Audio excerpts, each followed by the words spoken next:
Roberts up here from the public and wish to speak on an application, please fill out a speaker card. And there are agendas up here.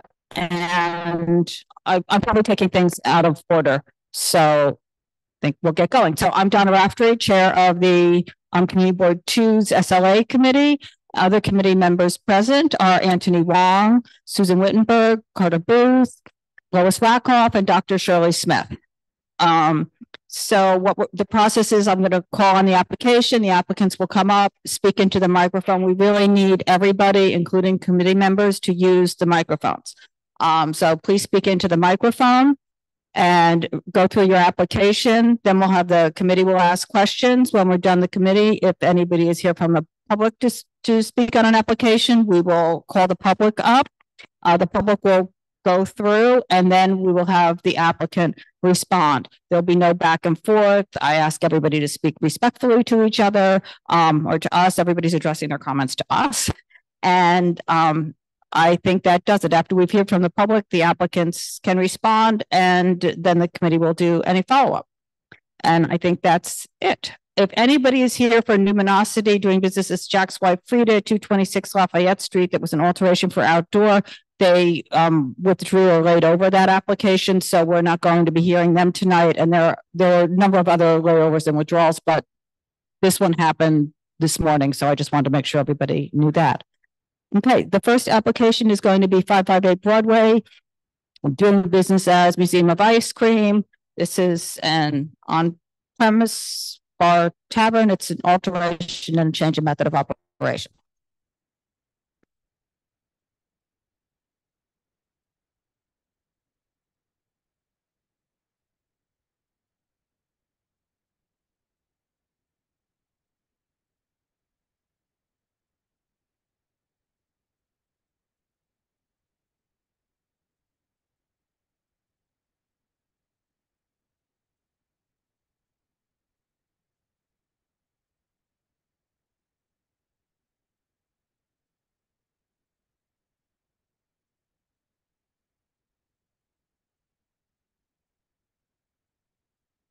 That you can use either one if you want to hold it or whatever. You just have to, there's a button, you have to turn it on.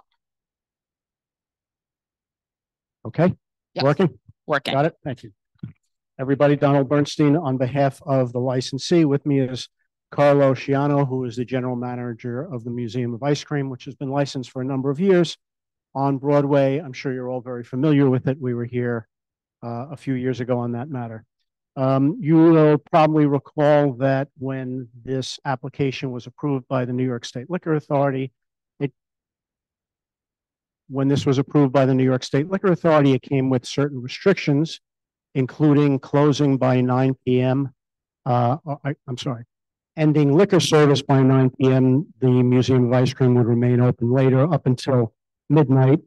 The only space that we sought to license at the time was the ground floor, which had a service area in the front and in the back before people would then go upstairs to the second floor, from which they could go then down to the cellar to experience all of the exhibitions at the Museum of Ice Cream.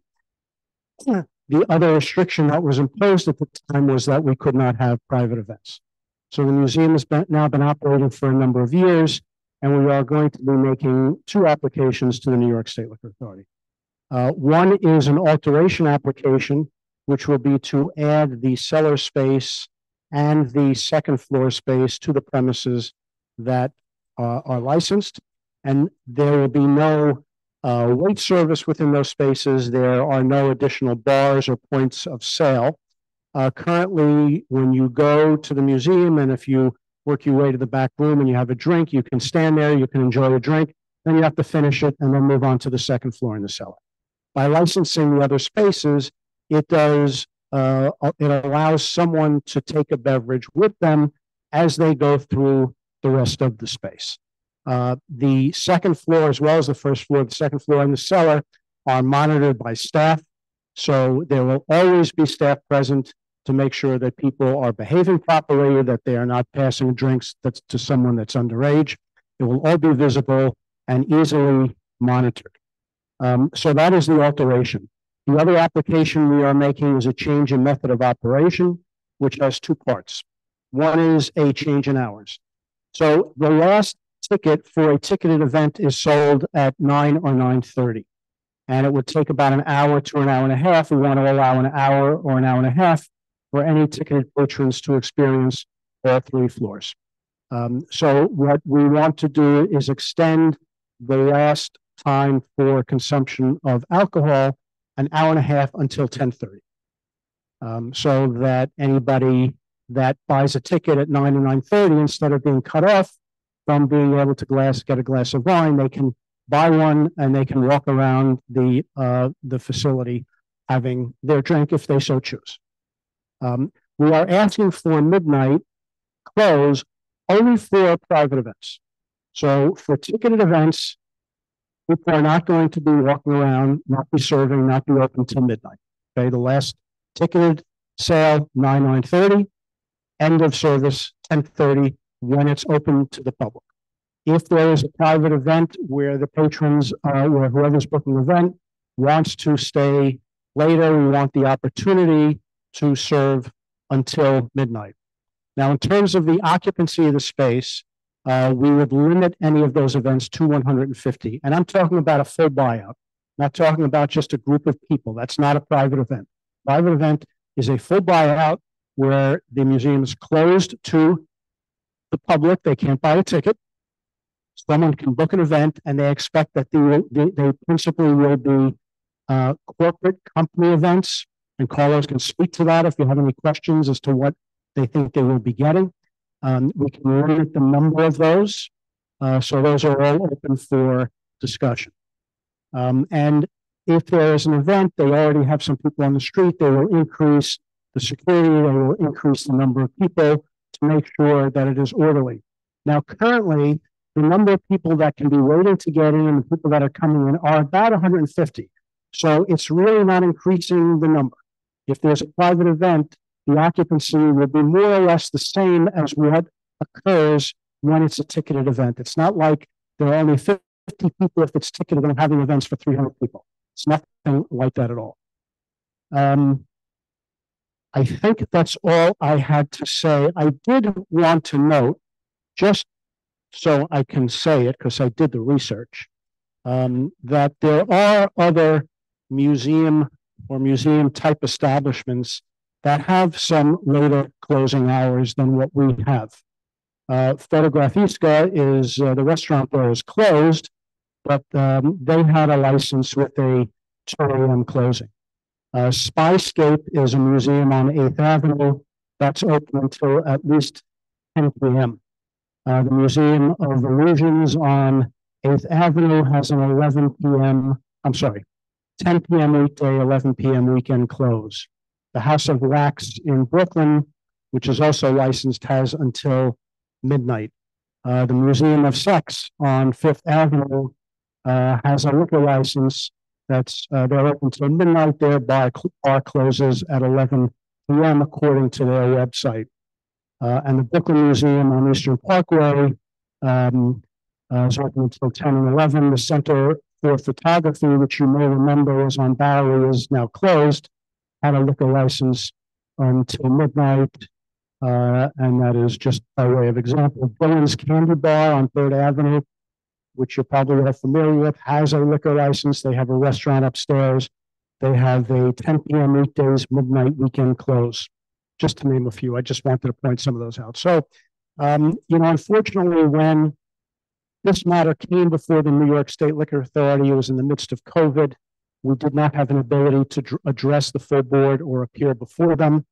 I think if we had, I think that those would not have been the hours. That's my opinion. But we are not asking for a very long extension when it is ticketed. And that's all. I'll answer any questions.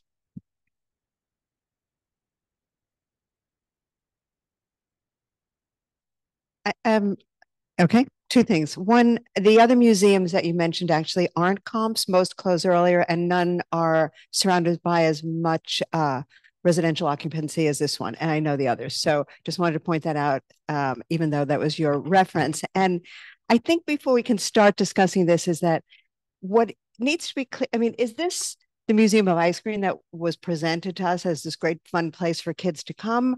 Or now are we switching more into a party venue that's happening every night with these later closings, which also the other museums that you mentioned, even though they're not in residential areas, close earlier? Well, I don't think we said this was a place for kids. We said it was a place that kids can go to, and would enjoy. I specifically remember talking about how great it would be on date night. I remember talking about that. So it is for all ages. And I think Carlo can speak to his actual patrons. I recall you're saying, referencing date night, but my question really is, now it appears to be turning into a venue for events at night, which was not where we began originally. Sorry, I'd like to address that. My name is Carlo. I'm the operator. I've been an operator of Museum of Ice Cream since 2021, so about 3.5 years. I've been an operator for 2 decades, a little bit more. So I can tell you that the operations aren't going to vary from what we currently have. We have 5 museums of ice cream throughout the world, and we're doing the same exact thing that we did 8 years ago at the pop-ups in Meatpacking District, in Miami, across the country. And it's because what we do, it's something that does appeal to families. It does appeal to couples. It appeals to people who are just, we call them solo scoops, but people who are just traveling and they want to do something fun. We're not anticipating or planning any change to our basic operation. All we want to do is remain competitive with corporate buyouts. That's what we're trying to do here. The landscape, if you've seen, I mean, I'm sure there are neighbors here. My cell phone number is held by several of the neighbors who are located right next to the museum, and I try to be as responsive as we possibly can be. When there is an issue, I get a phone call or a text and I'm on it. I try to resolve anything that I possibly can. I live on Grand Street. I have a family. I understand people want to be able to come and go to their apartment. People don't want to hop over people sleeping on the sidewalk. I understand the needs of most neighbors, and we try very hard to accommodate all that. What we're planning to do, what we'd like to do, if we're given the opportunity, is just expand our business so that we can have companies come in and do what do you call it, like company team building exercises. Excuse me, I lost my train of thought for a sec. So we're looking for team building exercises. That's what we're trying to do here. But nothing stops you from doing that now. You're just not allowed to have alcohol. Right, we're not as competitive. We can't compete with places that I just wanted to be, because you can still stay open till midnight and you can still have events, and there's no limits on that. You just can't have people drinking through the whole space while you're doing that. Right. Okay. Yeah. I mean, right, there's no alcohol at events, so that means there's no alcohol at the event, so people can't be drinking there if you're having the events. Correct. Okay. So okay, so the first question I'll raise is, what about the lines? How are you going to control the lines? Just, I believe there are lines out there now without these events, which we were told initially that there's this whole walk-in area that people can be waiting in, and there's space in the back people can be waited in, and they'll be brought upstairs. So that doesn't seem to be efficient. It's a very good question. So what are you going to do to make that work? Well, it's 2 separate things. There's what we currently do right now, which is we try to bring people in to hold. There's, if you're familiar, on that block right now, there's construction going southward from our facade.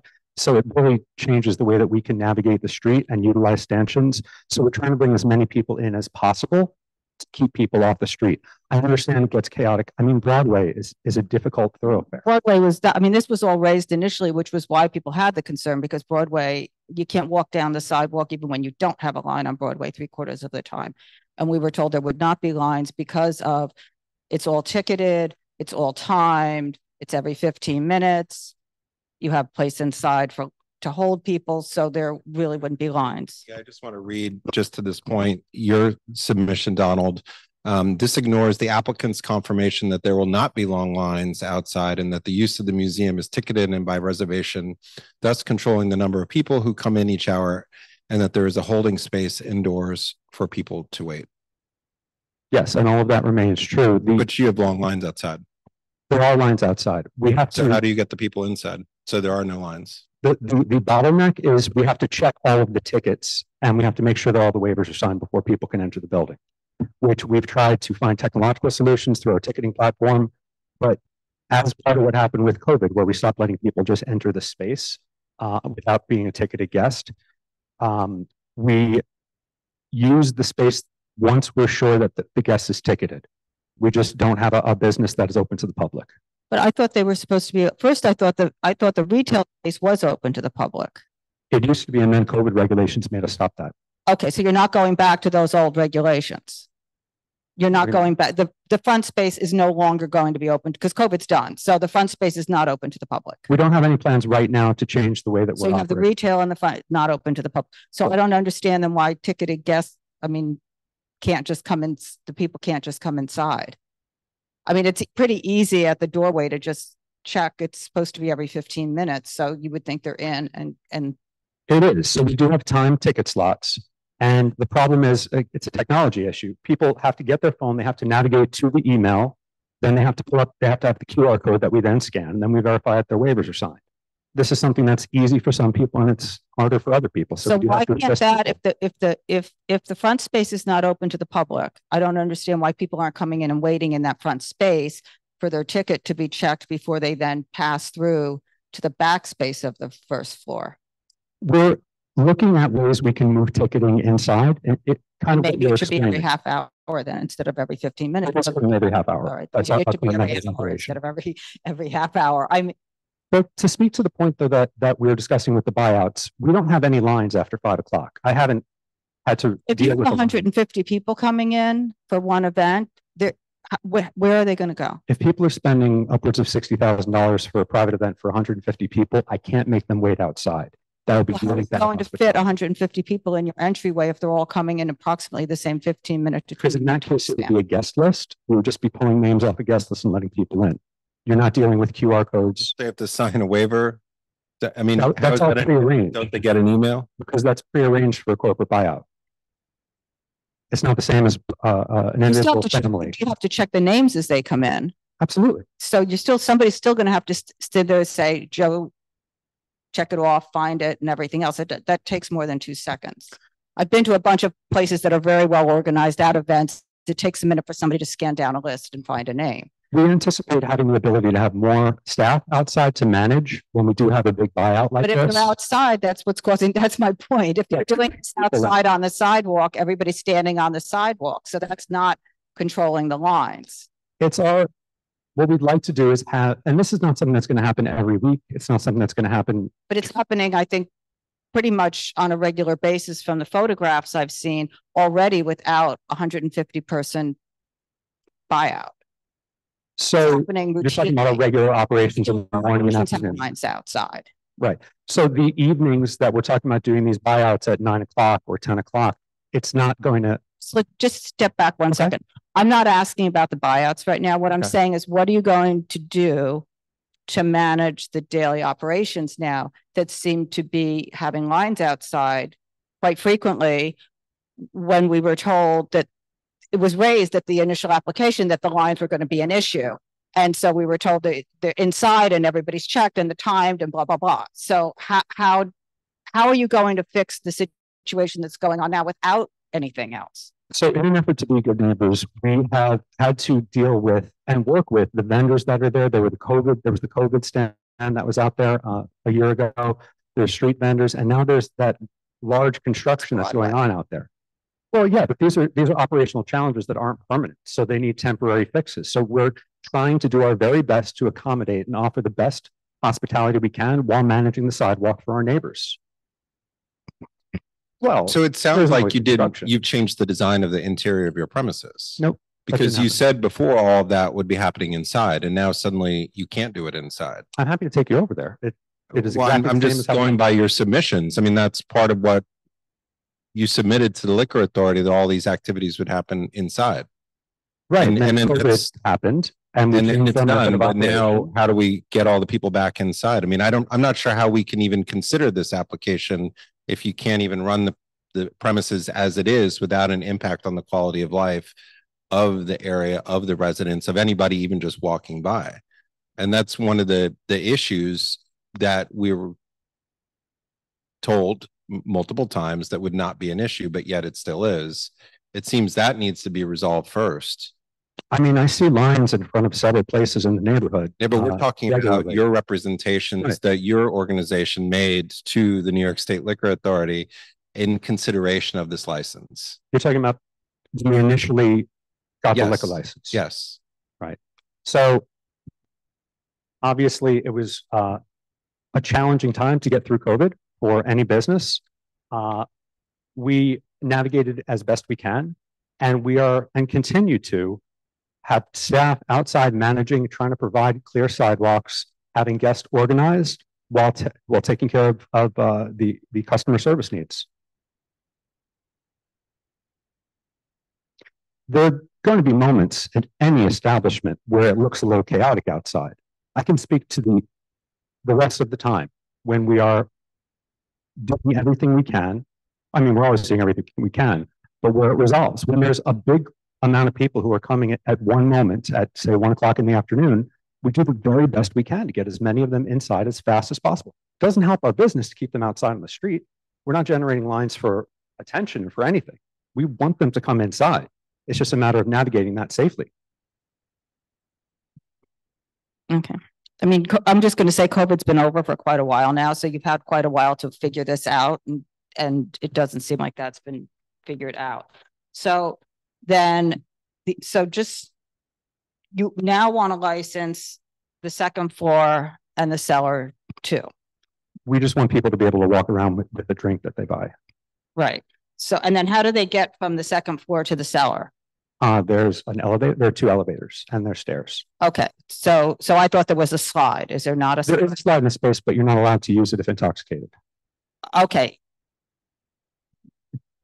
It's a 2-story slide. You're not allowed to use that if intoxicated. And how do you know? I mean, we have a team member there. We have team members all throughout the space. Every room has a team. This was the other thing when you were at the liquor authority, it's specifically to license the first floor. And there was concern about children and liquor and everything else. What was said then was that once people leave and go to the second floor, the way from the second floor to the cellar is through this slide.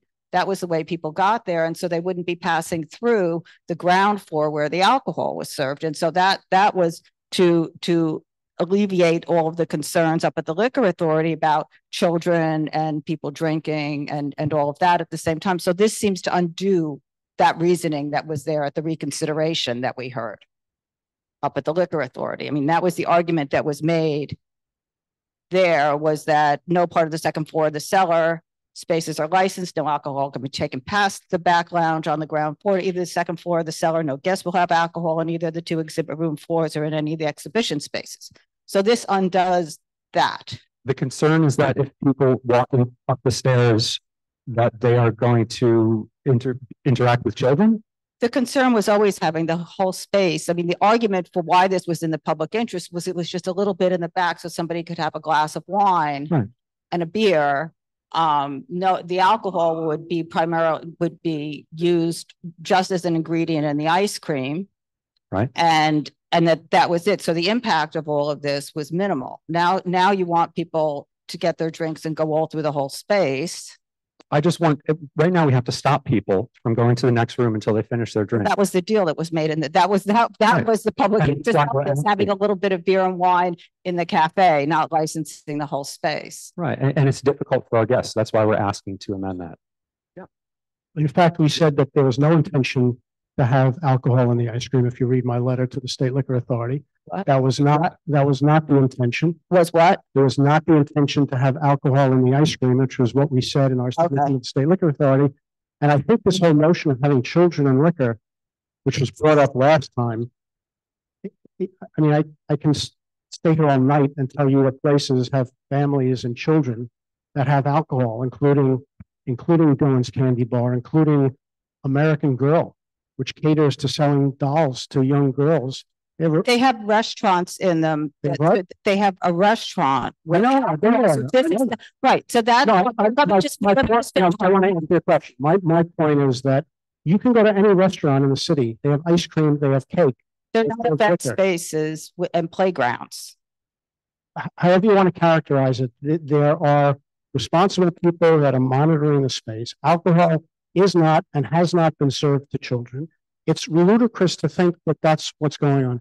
people aren't going to the Museum of Ice Cream to drink. They're going for the experience. If they want to go drink, there's no place for them to sit there. They have to be rushed out of where they're serving because they can't take it with them. It's an amenity that is probably half-baked the way it's working because it doesn't really work with all these restrictions.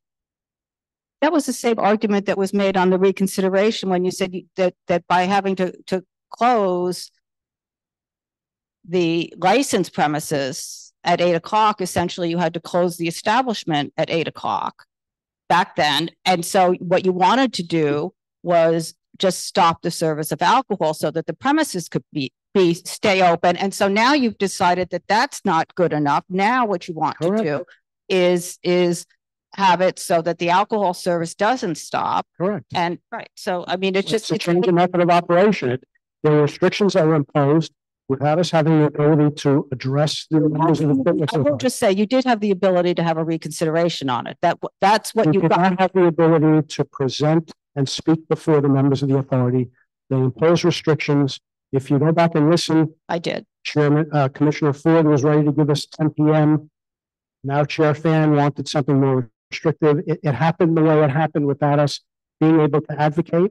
And there were restrictions that have created, they're too tight for us. And that's why that's why we're making the application now to lighten those restrictions. I mean, the concerns are, that's a fair assessment, but I think that it's also fair that the community wasn't able to voice in person their objections, which were precisely this. So okay. I mean, that was, I mean, okay. Just everybody had a chance. Everybody came out ahead, I think, in one way or another from their difficult decision making, and you know, you hear that in the discussion between them. That was an agreement between the three of them on both times as far as what would occur within the space and what the license that was eventually issued from the first hearing to the second hearing. I mean, I think that that's fair. I think that Chair Fan, then Commissioner Fan, talked about events and her concerns about the events then, and that was the balance. Nobody's preventing the operation until midnight at the space. It was just simply ending the service of alcohol. I mean, I'm just wondering if you can tell us a little bit more about these events, because the corporate events where there are 150 people all coming at one time seems like it would overwhelm the space. And when you talk about a team building event, maybe you can tell us a little bit more about that. So I can also just reference that since I've been with the museum, we've never had to have the police come for someone intoxicated. We've never had to, we haven't had any problem with intoxication. Zero. Yeah, I wasn't asking about intoxication. Right. I was saying 150 people arriving at a space that's licensed for the service of alcohol, right. And presumably this is such an important component that you're asking the license to be changed. And then as a result, how are you going to manage the 150 people arriving at whatever particular designated hour coming into the space, and what will those people be doing at the space? I think so. The frequency of these events is important to note. This isn't a very, if you could just answer the question. Sorry about that. To answer the question, as I indicated earlier, the idea is that as a private event that's been has a run-up show, has a banquet order, all of the guests will be alphabetized on a list. It's much easier to process than people pulling out their phone, searching for a QR code, and then presenting it to someone to scan it, and then checking waivers. It's just a much quicker process. What will they be doing when they get there? I mean, they're arriving. You right now, your max capacity that you stated is 150 people. Right. And so what will you do when 150 people arrive at one time? How is the space going to be utilized? What exactly is a corporate event? You'd indicated some team building, or could you just tell us a little bit more about what you anticipate happening at the event? Absolutely. The events are something that we're looking to bring in. There's a market for people holding team events. There's a market for businesses who are trying to raise morale, who are trying to improve operations, who are trying to strive for excellence in their organizations. We're looking to take what we do very well, which is the experience, guest experience, and we're looking to share what we've learned about connecting with people that you don't know, connecting with people you do know, or even connecting with yourself and turn that into something that we can leverage for team building events. And so people would be coordinated all through all of your spaces together? They would, I mean, again, it's something that we have to actually have hands on to work through. But the idea would be that they would come in, they would all kind of have a quick little speech in that main room, and then they would go explore, and we would activate them in various places throughout the experience. How can 150 people have a speech in that one main room? Does one main room hold 150 people? No, so the first folks who have arrived, they have their welcome speech, and then they go through the experience, and we have team members. We'd have up to 15 or so team members throughout the experience running script. So they have prompts to ask people who are coming through to try to get them engaged with them, with themselves, with each other, with us, so that they come out of it with a sense of nostalgia and play. So that sounds to me like it's no longer a use group 10 experience, which is a retail experience, which is what this is marketed as, and it becomes an event space, which is a very different usage of the space, where people are gathering for team building events, which is an activity which kind of changes the dynamic of the space. And that was a very important consideration. But that was an important consideration. You guys had submitted, zoning documents stating as such, and argued very vociferously for that. And the liquor, even initially at the first hearing, the liquor authority had thought that perhaps a place of assembly permit should be in place, and then they changed their minds. But this seems to be changing that experience to something that's very different. So, Go ahead. Donna, I've been to the space. Somebody else in Carl is mostly Carl.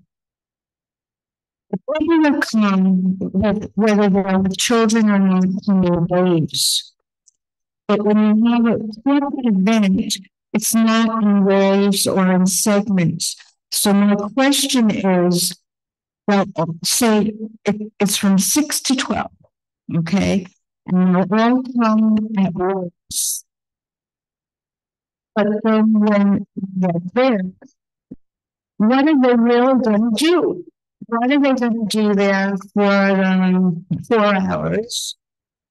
And then how are they going to be leaving all at once, 150 people onto Broadway, and what kind of security they want for that? Let's start with your question. So to speak to the second part of it first, once we have a budget to work with for an event like this, we can have team members making sure that everyone is leaving orderly and quiet, getting to that subway station on the corner if that's the way that they're leaving, and making sure that there's a sense of order, especially if it's going to be 100 or 150 people leaving at the same time. Now, for the beginning of the event, I've been going to a lot of events in my life here in Manhattan, and very rarely does something start at 7 and everyone is there at 7 o'clock on the dot. So the plan is more organic, where people are going to come. There's going to be the first 15 people, the first 30 people that come in, and we're going to deal with them in dribs and drabs. But to go to your central questions, what do they do in the space? That's the fun part. That's what we get to figure out. So we have tools at our disposal. We've spent a lot of time and resources studying psychology, studying connection, studying icebreakers, studying things that most people don't study because it's very interesting to us. We want to share the results of what we've learned, ways that people can engage with each other. And we think there's value to that. We know there's value to it because, sorry about that. It's really loud to me, so I'm really sorry. Please give me the louder so this way I can communicate better. I forgot exactly where I was, but what kind of things? Yeah. Well, just quickly, you said 150 people living on the midnight and you 5 minutes subway. What percentage? Dismissal. This better? Yes. Realistically, what percentage of people leaving at midnight do you think are going to take the subway?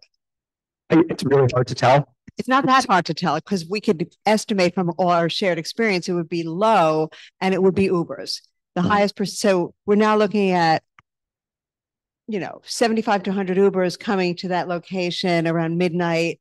We'd be willing to let people leave staggered. So say the event is over at 11:30, we would let people leave in groups to their Ubers. Okay, so 30 to midnight. It's still a lot of Ubers at that time. That now is not a situation for that neighborhood. So all we can do is we can have team members out there reminding people that there are neighbors who live in all these windows. That we can appeal to humanity. It's not the kind of people. Listen, this isn't young adults. If anyone here knows a group of 150 young adults willing to spend $60,000 on a party. Well, it's a corporate event, so they're not spending the money, the corporation is. I just want to put that out there. Google or whoever is spending the money. The young adults who work for them, this is one of the perks of their job or whatever. It's their job event. So they are not, those young people are not the ones spending the money. It's their corporation. So that argument, I'm sorry, but just put that one out the window because that's one of the things of their job. I hear you, but because it's their job, they're going to be well behaved. They don't want to lose their job because they decided to be a Yahoo at 11:30 after a team building event. You know, the 150 is the 150 is the max. Doesn't mean that every time there's an event, there's going to be 150 people. I mean, it could be 50, it could be 75. It's groups of people. I mean, it also has to be worth their money to shut the whole place down if they're open later to do that. So it's going to be a somewhat of a number of people, and it still means a normal group of people leaving at the same time because they're coming at the same time because they're getting their team building speech when they come in. And I doubt you're giving that team building speech to 10 people when they walk in the door. As you said, a group of people will come in, they'll all get in and they'll get their team building speech. So it will be groups of people leaving. It will be. It'll be groups of people coming through. We generally have about 15 people at a time going through the various rooms, and we have different touch points throughout the space. So what that does is it has people kind of filter through the entire building, and then they'll be leaving, or at least they'll be finished in groups of 10, 15. But if it's a corporate team building event, it just doesn't sound very team building if it's every 15 people are coming through on their own thing, staggered and 150. I don't know. I can't do the math on how long that takes for 15 people to come and get signed in. And then the next 15 people, Lois, you didn't finish. So the reason that there's interest in this is because we're a different business model than a typical banquet hall. So we have to use that to our advantage and try to use the things that we do. I understand why people would want it. I'm not questioning why people want it. That's not what my question is. My question is how you're going to manage that done in this specific location with that many people on Broadway, with the situation that existed on Broadway when you first got this space. There's always something happening on Broadway. And now you want to basically put an event space there on Broadway without showing that you can manage the regular activity. We are looking to do 2 events per month average. It's not something that we're looking to have as part of our everyday operations. And since we're talking about, we don't know exactly how many people, we don't know exact costs. We're trying to figure this out, being completely transparent. I don't see the impact to the neighborhood as dire as it's being described in terms of how the groups leave our venue and get home. I'll let the neighborhood speak to the neighborhood. But I just, well, okay, going back to the corporate events. I'm looking at the page. You mentioned there are no seats. So 100 people, 125 people are standing around for 4 hours. That's one thing. You said no seats, right? There's no seats. There's no seats. I don't know if it's They're all standing. So like a liquid, it's called a liquid party, a fluid party where people walk around and all that stuff. What about the food? Will there be caterers, or are you going to serve what's on the list that you gave? There could be caterers or something like this. We're anticipating changing our menu. We're going to stick with what we do well: ice cream. Yeah, and little sandwiches and stuff like that. That's what you're doing. Yeah. So you would probably the corporation would bring their own caterer. Yes. Okay. They would use your liquor. Yes. Okay. Let's go back to what they're going to do. So now they're there for hours. And it's a lot of fun. I could stay there for hours personally. with my friends. But it's a corporate party. So what are they going to do after they have their seminar, little workshop or something? What are they going to do? They're going to do the cellar, and then what are they going to do on the second floor, and what are they going to do on the main floor? I have another question. Okay. Do you talk about this or do you answer that? Go on. So about intoxication afterwards. Okay. Go ahead. So I think that it's important to recognize that it's team members. The product isn't the ice cream. The product is the way we interact with our guests. So for us, that's the easy part. The easy part is figuring out what to do with people to generate that value with them. It's going to be acting. It's going to be performance. It's going to be games that we encourage people to play. And then we give them ice cream when they play. That's the essence of what we're trying to do here. But isn't that about the corporation to form that event? Or you're forming the event? They bring us ideas, and then our experience team puts it into flight. With wings. Right. About the intoxication. How do you know when someone's intoxicated and you don't let them down the slide? Yes. They are trained. We have comprehensive training, all of the everything from OSHA, bloodborne pathogens, intoxication. How do they see? How can they identify someone who is intoxicated and not can't go down the slide, as opposed to someone who's so happy and laughing, having a great time? It's a good question. If they're not in control of themselves, if they're not in control of their bodies, if they're not in control of their language, their tone, if their word choice isn't correct, if their enunciation is correct. The person at the slide is not having a conversation with them. We are. We know that. It's like you go down, you go down, you go down. We talked to them because the previous room is our historical facts room, Remy. It's our modern museum of modern ice cream. So we asked them to learn in the previous room about the history of ice cream. Okay. The last question. Okay. So you say that there could be 50 people at the corporation party. So you're going to close the ice cream museum for 50 people, or you're going to have 50 people in one spot, and then people from the side, regular people with tickets to come in. So you actually could afford to close the museum for 50 people and have a buyout for that. I mean, that would be lovely, but we're not even asking for that. We're asking to have this just be for the few corporate buyouts that we want to entertain.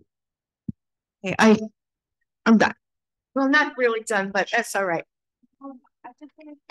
I know this man is really good. He's a very good. Well, I have to recuse myself. So you're saying that after these events, people are going to take the subway home? Because I calculate from the numbers that you're doing, it's about $400 per person. And unfortunately, as much as people would like people to take the subway, after most corporate events, in my own experience, people are taking cars home, right, generally, particularly if it's a team building event for their company. So and that's the impact that people are concerned about, because the storefront's not particularly wide. So this is Broadway, and generally there's vehicles parked in the parking lane there, so there's no area to pull at night at 10:30, 11 o'clock. The streets are kind of pretty quiet out there. So is traffic as well. So it would be a little bit easier to manage the sidewalk as opposed to during normal operations when it's a thoroughfare. Now, I think that what I'm hearing, and tell me if I'm misunderstanding this, but the concern is, how do we get people out quietly? Or in or out quietly and organized. So the guest list is the way that we're going to get people in quickly. And again, expecting not all 150 people to land at the exact same time, because that's not how things usually work. And then for leaving, what I'm offering is that we will let people leave in dribs and drabs and get their cars. This way it's not 150 people out, but we spread out the exit time over a longer period of time so people have a chance to get in their cars safely, quietly. And again, I promise to have staff, team members outside making sure that we're being good neighbors. And doesn't everybody have to sign a waiver? Yes. So isn't that the same thing that happens during the day? No, I wish. That's why I just. No, it's a disconnect. Understand. I'm happy to explain this because it's like the bone of my existence. The ticketing platforms, which all attractions have to use because we all have waivers attached, they don't allow for waivers to be signed for us to see if the waiver is signed before they arrive. So we're dealing with people who don't know about the waiver. We're dealing with people who there's a language gap. They're traveling from, outside of the tri-state area, and in many cases outside of the country. So there are some factors that we're working with where we do have to explain what's going on. We have to slow down. We have to explain what a waiver is. We have to explain how to find the QR code. For these team building events, for these corporate events, it's going to be much smoother because it's going to be pre-vetted. Everyone will have all of their names. They'll have their waiver sent to us in advance by email. It's just a different level of concierge service that we can offer for an event like this that you just can't offer for general admission. Okay. Does anybody else from the committee? I was going to go back to no, Sweet 16? we don't care what it is. It's still 150 people. Well, yeah, but Even amidst children, young adults, and adults. And this would really like a suite. I can see a buy now, sweet 16 or a large party or stuff like that. It's a great idea for to close the space and have a big party. But how is that going to work? Or is it going to be an age limit, like for a corporation of certain age for preparation? We're seeing that right now. We have very light business in the evenings. So we're looking at ways that we can have more of that date night kind of a experience for some folks. So we're not anticipating the 9 o'clock. I mean, of the parent group that I know, no one's taking their kids out at 9 o'clock to go do pretty much anything. That could just be the cohort that I'm in. But that's not who we're trying to attract at 8:30, 8:39. I think the question though isn't about the 8:39. The question is if you're doing an event, even if it's in earlier in the evening or late afternoon, 150 people, a 16 party, a high school graduation party, that kind of thing. How is that going to work? It hasn't made sense for us to have that. The only time that we've done birthday parties is in the early morning. So we do ice cream for breakfast at 8:30 in the morning. For some so none of these private events would be that sort of a thing. They'd only be corporate events. Yeah. Okay. Just before I go to the public, which I'm going to do now, Donald, I just want to say that in your submission that you put into the Liquor Authority in November of 2019, it said liquor will primarily be used as ingredients in mixed ice cream. However, beer and wine may be available separately by the glass. And that's why I said what I said. Carter may be right that what you said was at the meeting. So, right. Well, that was in November of 2019. That was submitted. So this is November 2019 letter. Saying that you plan to operate a cafe and lounge on the first floor, 558 Broadway between Prince and Spring, leasing the building. Probably.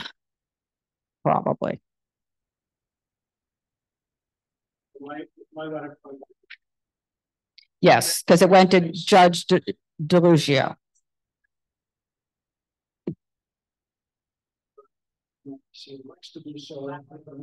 Yeah, you have to use the microphone.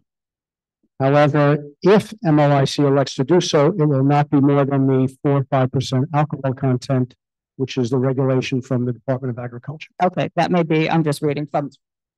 So they weren't supposed to be, I mean, right now you can, on the menu, there's getting shots and everything like that. It's on the menu.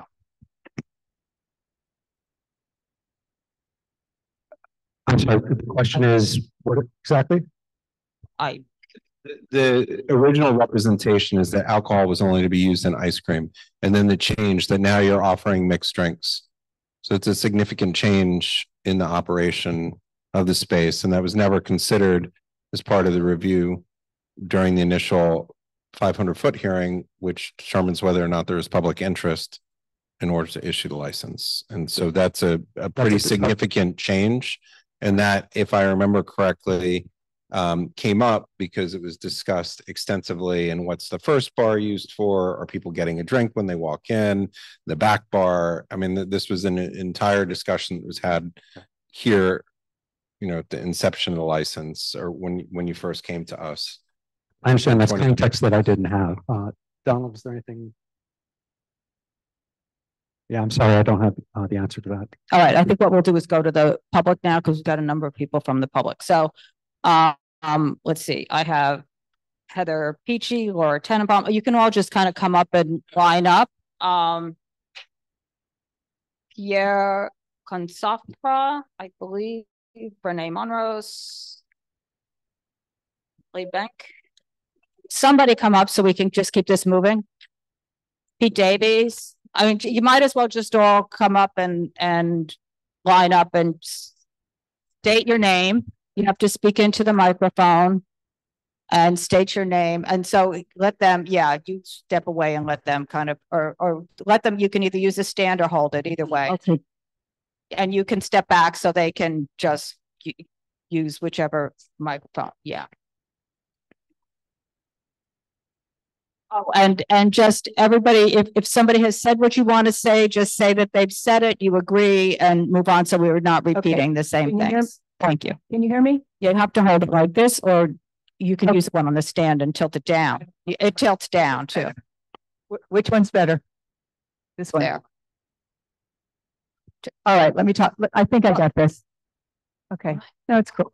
So I live across the street from the Museum of Ice Cream, and start with your name. 543 Broadway. I live diagonally across the street from the museum.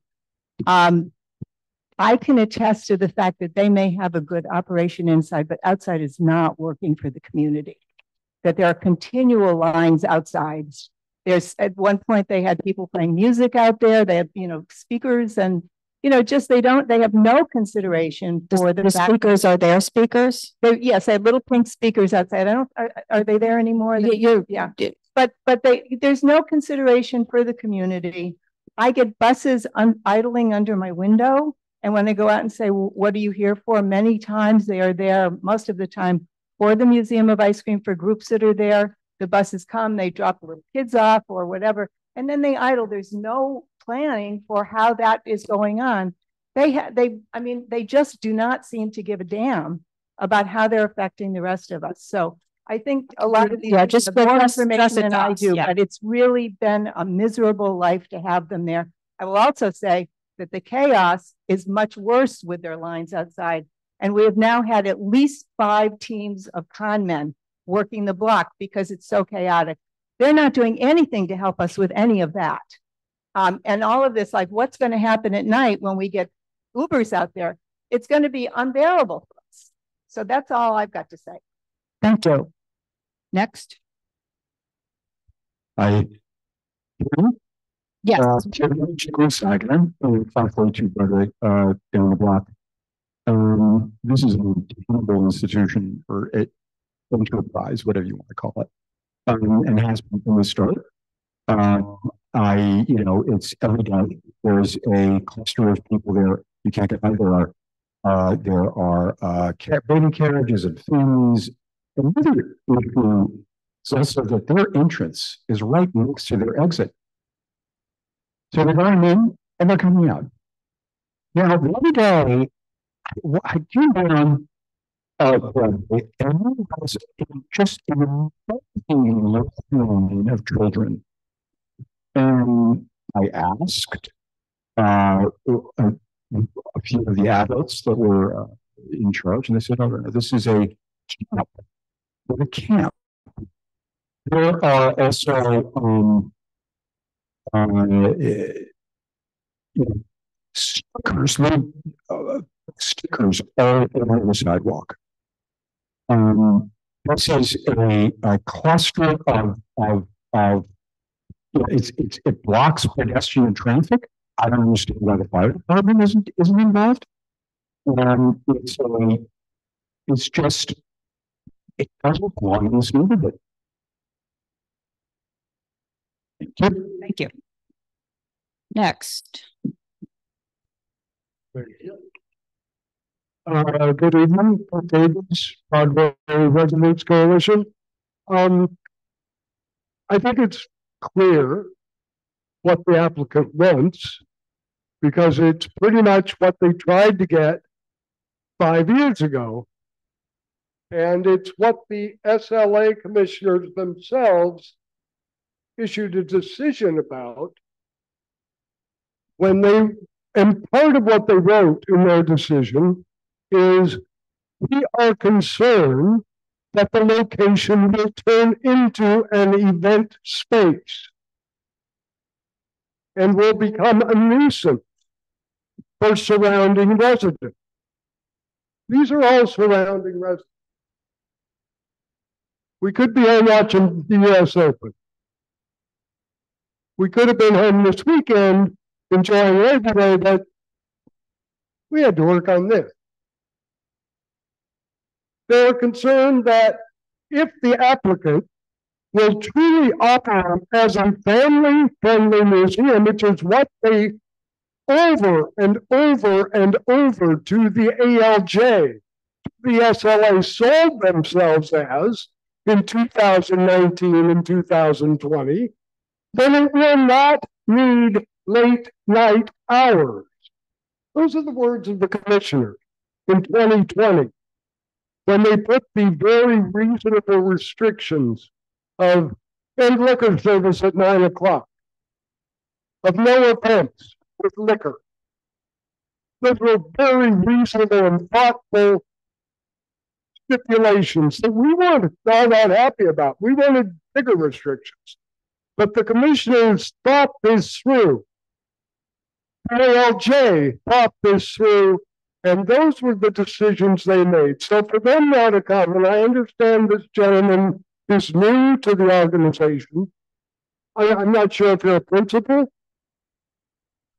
So we don't, okay, we don't have a No, he's the general manager, and he's been there since 2021.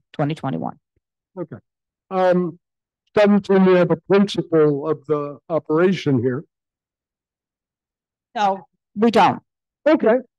He's there every day. He runs the place essentially. So yeah, but we don't have one of the principals. I think when it comes down to is mismanagement of the operation. They acknowledge that what they told themselves as and told the SLA and told everybody they were going to do was we'll bring the folks into that entry area where the retail and cafe are. People can hang out there before they enter the ticketed area, which is very clearly delineated on the floor plans. The ticketed entry area is halfway into the building. It's next to the slide. Before they put them into the hallway or take them to the bar where they can hang it. So this was all discussed, that the entry retail area was going to be a holding area, not the sidewalk. In fact, there are three written submissions to the SLA in 2019 and 2020, where they say, this is from Noah and there too, that the four letters in opposition, they complain that there will be long lines outside. This ignores the applicant's confirmation that there will be no long lines outside. November 1st, 2019, letter to the SLA. And, you know, so anyway, we're kind of rehashing what we've already been through before. And the SLA, I think, made a smart determination, and I urge the committee to follow what the SLA has already determined and decided. Thank you very much. Thank you. Excuse me, I'm losing my voice, so please bear with me. Keep it right there. I don't want to say a lot. You got my written testimony. I don't need to repeat it. Pete said a lot of what I was going to say and a lot more too, and better. I just want to say that I don't live that close to them, but I do use Broadway. And every time I go by, it's horrific. The other day, actually, I think it was Wednesday or Thursday, my husband came home and he said, I just had a fight with those people at the Museum of Ice Cream. I said, what? What happened? He said, I couldn't get past the crowd. There was a line along the curb. There was a line along the building. And in the middle, there were all these people saying, which line should I go to? He said, the people who worked outside were impossible. They could not control the crowd. And he said, this is not the first time. I've just had it. And I was shocked because my husband is really mild-mannered and takes all this stuff in stride. That's all I want to say. Thank you. Hi, I'm Remy Midtown. I live on that block too, 542 Broadway, and it has been a nightmare walking to the subway, trying to get up that block. Every day, as everyone has said, the lines just create chaos, and the people outside do nothing to manage it. But I will also add that even when they don't have a line, the stanchions take up a good portion of the sidewalk. Now, this is the busiest sidewalk in Soho, and they've reduced the size of the sidewalk to about 5 feet. So even when they don't have crowds, it causes a problem. They also don't manage their garbage very well. They have melted ice cream all over the Crosby Street in the back, and that attracts rats and bugs and is a real nuisance for the people on Crosby Street. So everything Pete and Laura said, I want to reiterate with explanation points. This is like bait and switch. This is exactly what SLA tried to prevent from happening, is turning this into an event space. Thank you. Thank you. Hi, Debbie, First Precinct Community Council. I will fill out a card later. You're speaking for yourself, not for the community. I'm speaking for myself, but because you know where I live, the other side of Soho. I just want to say that I don't agree with mixing, late hours, alcohol, young people who shouldn't be drinking, shouldn't be around people who are drinking because people do stupid stuff when they drink. So this whole kind of like mix master of nobody has, age doesn't mean really anything anymore, is affecting how the city is unrolling at this point, and it's not good. Thanks.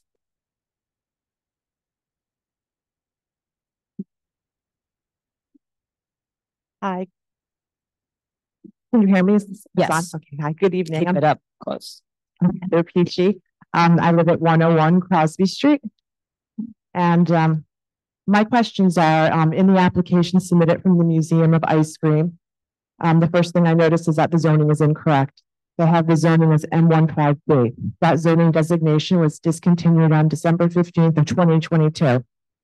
The zoning is actually M15 with an underlying R9 for residential and an SNX, which is the special Soho NoHo district. So I don't know if the residential was left off the R9 purposely, but it is a residential neighborhood. So it is different than where you find the Museum of Sex and all these other places that we've heard before. Definitely different. That's number one. Number two, the C of O, and this was mentioned earlier. The C of O is use group 10. So use group 10 is for unrestricted retail up to 25,000 square feet. This was a C of O that was inherited from the previous tenant, which was H&M. So the business model or the ethos of the Museum of Ice Cream isn't retail. And even more obvious that it's not retail is the fact that we just learned today that you have to pay to even shop at the accessory retail store within. So it's certainly not a retail model I've heard of. You have to pay $40 to get in or $71 to be a VIP. So it certainly doesn't look like it's retail to me. I think, if you look at the model, it's more of a museum, a public assembly, something that would be zoning use group 3A, building occupancy A3, perhaps. I'm not here to be Commissioner John Rain. I'm just saying that what's here today is not accurate of what's going on within the building. In terms of controlling the alcohol, 2 bars and 4 seats for 150 people. People are going to be walking around this space, intoxicated, having a great time. I mean, I'd love to go to the corporate event, but I mean, it's definitely, there's no way that 15 people can keep an eye on 150. Just recently, there was a lawsuit launched against the Museum of Ice Cream for someone presumably sober who fractured his ankle in the sprinkler pool. So, just recently, there was a lawsuit launched against the Museum of Ice Cream by a gentleman who fractured his ankle in the sprinkler pool, presumably sober. And this wasn't the first instance of someone getting injured in one of the activations in the space in a sober daytime environment. So to learn that there's a slide that transports people from floor to floor, I don't know if it's possible to, how to breathalyze or determine the alcohol between, what you're drinking. It just opens up, I think, the door for many accidents and injuries. Alcohol is mixed in this type of environment. And I know the museum, likes alcohol, is pushing the alcohol. There was a recent article in Time Out that was published June 18th, where individuals from the Time Out magazine went with VIP tickets, and they said, quote, when they entered, within moments, even before we had our first lick of the sweet stuff, we were offered a free cocktail. Demurred. First of all, it was 3:45 p.m. on a Wednesday. Secondly, we needed to keep our stomachs primed for the ice cream, not the booze. And at the end of the article, they said, and on the way out, we passed off our tokens for free cocktails or ice cream to others in line. So that just goes to show, you're giving free alcohol away and then someone's passing tokens on to others to use. So it's not really controlling the alcohol intake accurately. And that's it for me. Thank you. Wait, hang on one second. Heather, just come back 1 second. We have no. Doctor, go ahead. Hi. I might have missed it. Where do you live? 101 Crosby Street.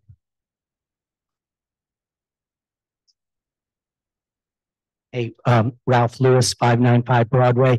I don't want to repeat, but I just thought it should be on the record that the company is being sued because an adult was allowed to deal with things that were designed for small kids. And I just hate to see the community board in the future when there's another lawsuit, and there will be, and you don't want the community board to be named in a lawsuit like that because you allowed them to have more alcohol. And I won't repeat what she said about that, but it's in the newspaper. What? Right. Yeah. His name was Ralph Lewis. Ralph, do you just want to fill out a speaker card so we have that? Thank you.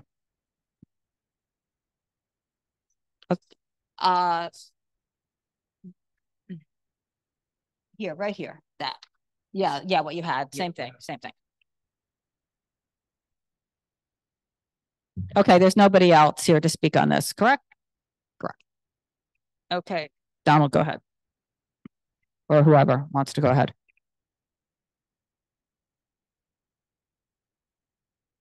I think we heard all these concerns. You raised them. I don't think we have anything new to add. I think with respect to other than I want to say with respect to the claim that we'd be turning it into event space.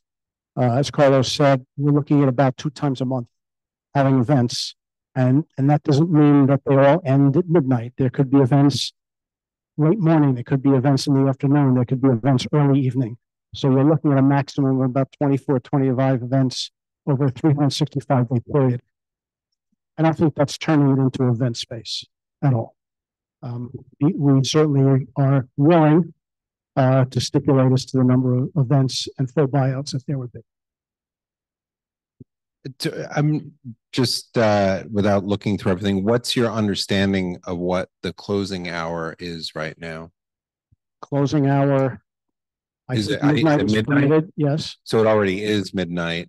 The closing hour, right? Alcohol service must end by 9. Right, but the change that you're looking at is extending the service of alcohol hour until 10 till 10:30 till 10:30 when it's ticketed, and up to 25 times a year, extending it to midnight, which again doesn't mean that all 25 events are going to go to midnight. It's probably very unlikely that would happen.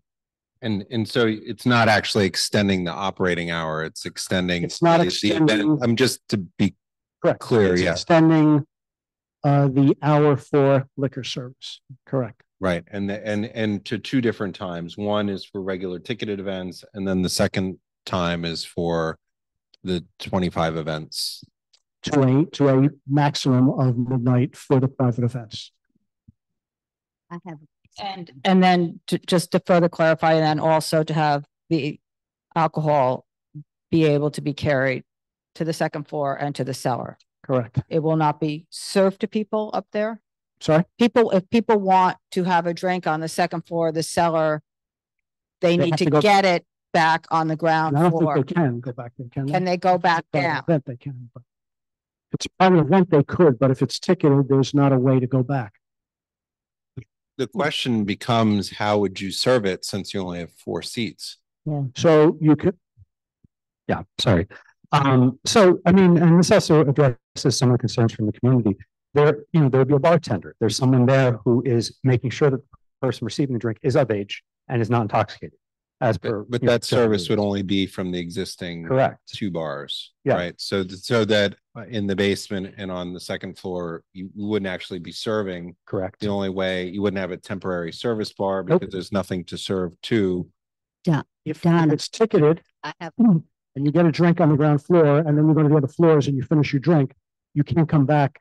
No, I'm I get it. speaking about events, We're not which is a little. This may be a little gray area from how events, do happen where people would walk around with something. I mean, that's a little different, but I think that's sort of the concern. And I want to so clarify. if somebody brings out a tray, for example, and is walking around the second floor of the basement or wherever it may be, that's a different. We do not intend to have alcohol service anywhere but the 2 currently approved bars.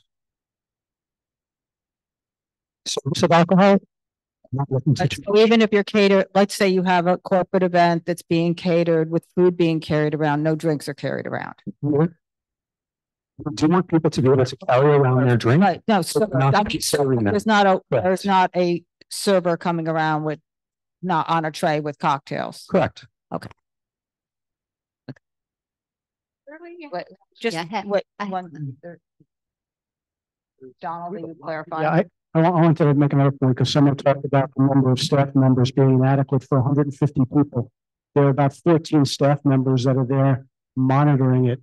So if you have 150 people, you have 14 people about monitoring it. Under New York nightlife guidelines, they talk about one security guard per 75. So under those guidelines, we'd only need 2 security guards. We're going to have a staff of about 14 people monitoring the space. Okay. Dr. Smith? Yeah. Can you? You need to hold the mic. Can you address what one of the community members said about people sliding on things designed for children? The slide isn't designed for children. The slide is a slide that has a 380-pound weight limit. I don't know any kids that big. It's also adult size. I go down it just about every day because it's fun. I don't see the link between someone being intoxicated going down a slide. They're not going to be going down the slide. They're not going to want to go down the slide. It would make them nauseous. It goes around in circles. It's not. So you're saying that that's incorrect? It's not just for children. Yeah. Right. Okay. Anybody else have anything on this? Okay. I think we're good. Thank you. Have a good time. Okay. All right. The next application is,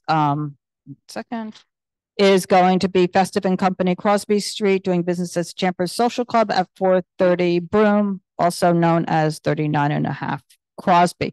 This is a class change, but it's an on-premise for bar tavern. They currently have a tavern wine license.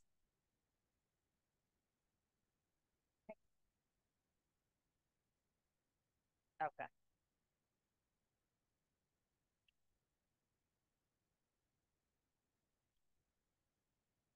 Thank you.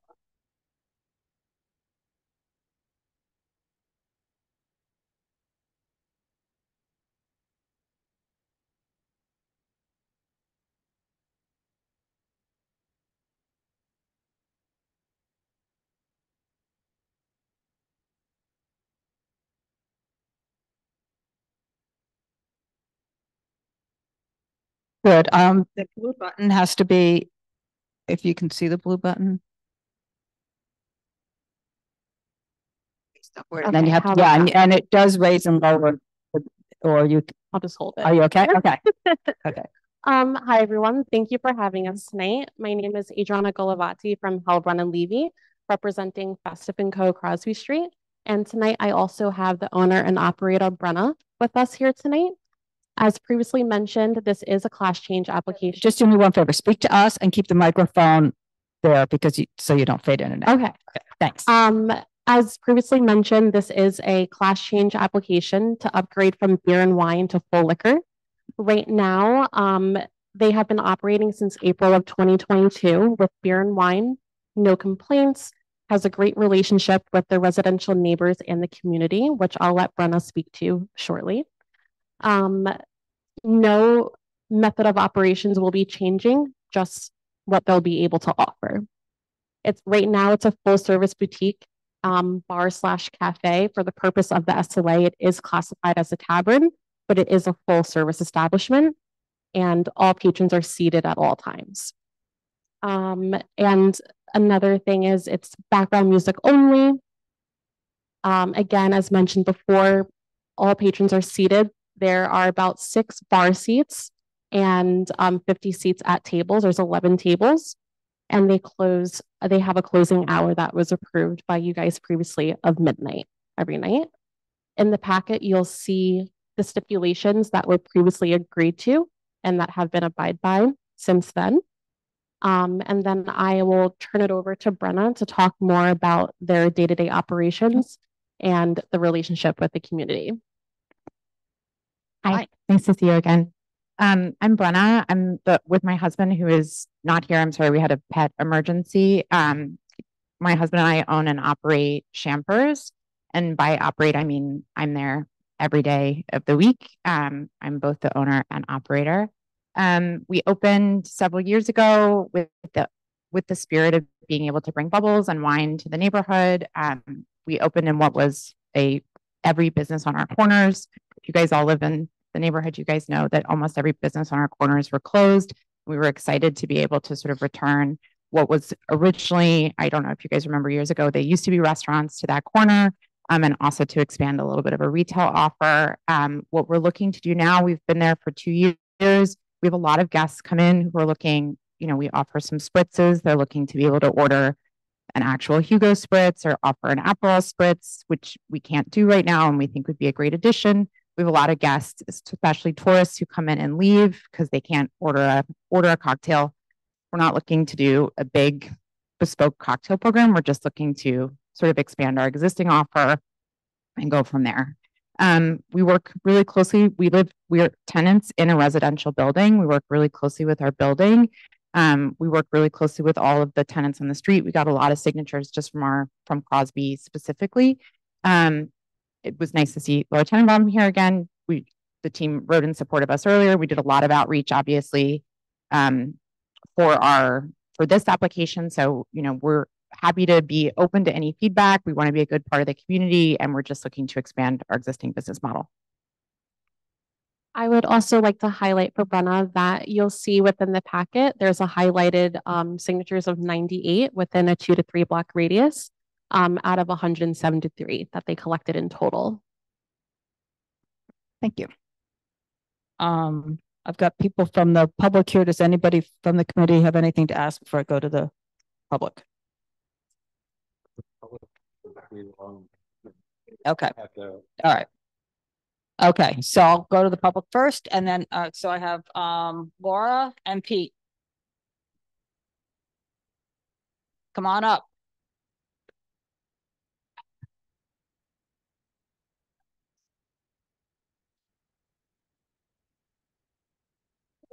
Well, Laura, wait. First, we need the microphone. You're going to speak. I was not as happy. Well, yeah. Introduce they yourself. did reach out to me. Hang on 1 second. Stop. I'm Laura Okay. Tenenbaum. Thank you. I live across the street from the applicant. I spoke to them when they first applied for their wine and beer license, or tavern license as they call it. And I was not against it. I had some questions about whether they would survive, but they're here 2 years later and they are surviving. My real problems then and my concerns then had to do with the outside uses. And that's still the problem for me, primarily. They have not been great neighbors in terms of what they've done to the sidewalk.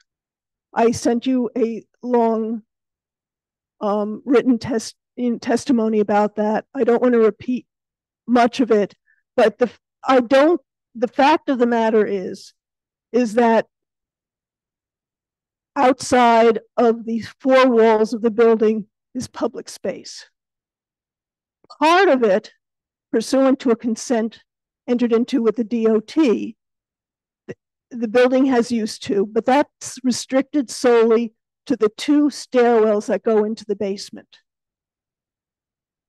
It does not speak to the public sidewalk that's on the raised area between those 2 spaces and on this and north of them, where the applicant wants to put their seats.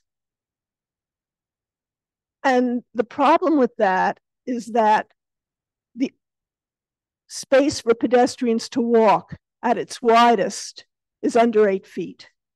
I measured it this morning. And measuring it this morning, I got 6.5 feet.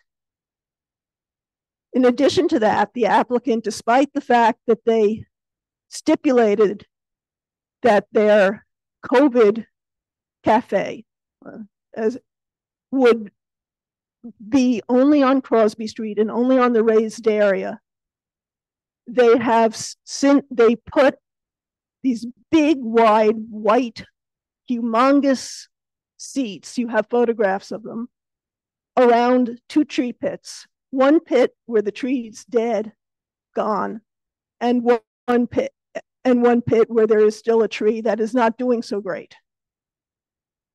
Where those 2 tree pits with the surrounding seating is, it gives people walking down the sidewalk 4 feet to walk on. Now that's all stuff that has to do with sidewalk cafes and not the liquor license. But the fact of the matter is it's a hardship. And it's a quality of life issue for those of us who regularly use Crosby Street. And in fact, because of things like Museum of Ice Cream, I tend to try to walk Crosby Street, which is usually quieter and less crowded, although it's been getting more and more crowded.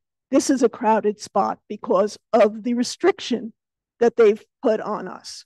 They also placed a very nice bench on Broome Street, but they also put 2 little tables right by that bench, which is again in contravention of the stipulations.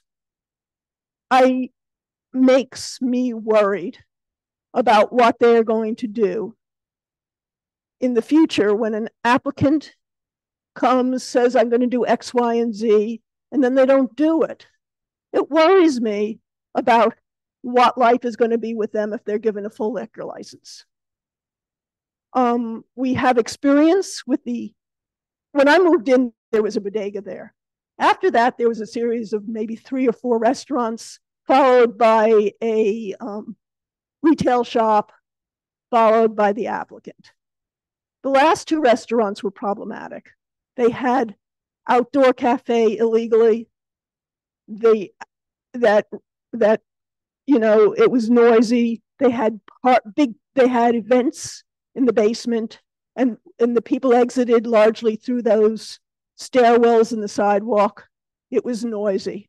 I'm worried that will happen again should they get a liquor license, which is why I gave you some asks, which you have in the written testimony. I don't want to go belabor it, but that's where I am. Thank you. Thank you.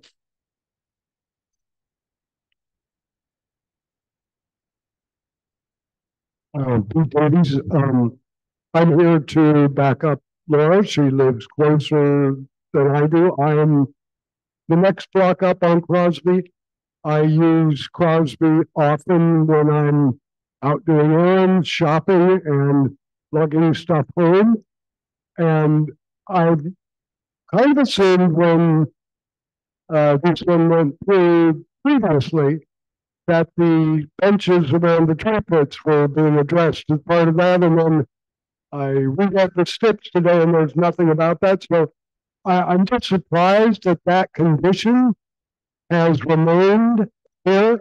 No new tree has been replanted. The benches protrude into the public sidewalk. Everybody loves a good bench, but it's a narrow little sidewalk. So anyway, thank you very much. Thank you. Okay. Yeah, you can come back. Yeah. So we just would like to address a few things there. Okay. So the seating that's on Crosby Street is within the Yeah, you have to hold it. Is within the applicant's property line. So just before you go on, the condo declaration documents do not show that. The easement for the stairwells show that it's not. Otherwise, there wouldn't be an easement. The property tax lot information on file with the city does not show that. So okay, I mean, I'm just telling you, it's not. And I think that from what we've heard from the outside, you guys may want to reconsider how this is being presented to us, because I think that the outside seems to be the contention. There's benches that have been built around the trees, you know, obviously by this operation. There's benches on Crosby, and none of that's I mean, not on Crosby, on Broome, none of that is addressed. So just to quickly address the benches that were not intended to be benches, the applicant was addressing to me privately that they were having issues with garbage being filled in that area where the tree is. And so that was an effort that they tried to do to mitigate that and to make sure that there's no rodents. And admittedly, people sometimes sit on those benches, not with permission of the operator. It just happens that way. If you would like to add more. So the benches were something, they're really planters. That's how we design them. We have a tree in one tree well and we have a dead tree. There was nothing when we got there. The spaces were always full of garbage and trucks continued to hit the one remaining Bradford pear that we had outside. So we built something temporary thinking that it would be a way to beautify the street. Truly, there's no malicious intent. The bench, sorry. Are you right? If this is really a challenge, we're open to be good neighbors. We're happy to remove those. The one thing I will address just really quickly, we have a very skinny bench on Broome Street that we share with our neighbor above us, which is the Broome Street Temple. Often people come down after yoga and they sit outside and have a coffee on it. The intention is not in any way to obstruct traffic. It simply is more of like a communal bench outside of there's still clearance on the sidewalk on the Broome Street side. Just so I understand, you thought that it was a good idea to build a wooden structure so no water can get to the trees in order to protect the trees. Not water, it was to prevent garbage. No, I understand, but I mean, normally what people do in these situations is that they construct, which is throughout the neighborhood, some cast iron or a metal structure around the outside that would prevent trucks from hitting it, people walking into it, etc. Yeah, I hear you. I hear the note. There's a full well for the tree that we water it. We take care of all the plants. We consistently take care of our facade and we take care of all the plants outside. There is access for water for the tree and the tree is growing back and thriving. The intent is not to. Well, yeah, we put in the benches, but they put the benches in around the tree. Yes, ma'am. That were not intended to be benches.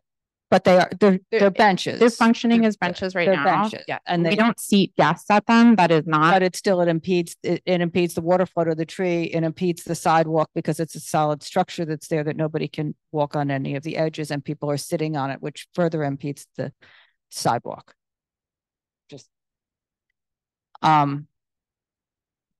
So to the point of the outside being the issue, would you like to remove the outside from this application?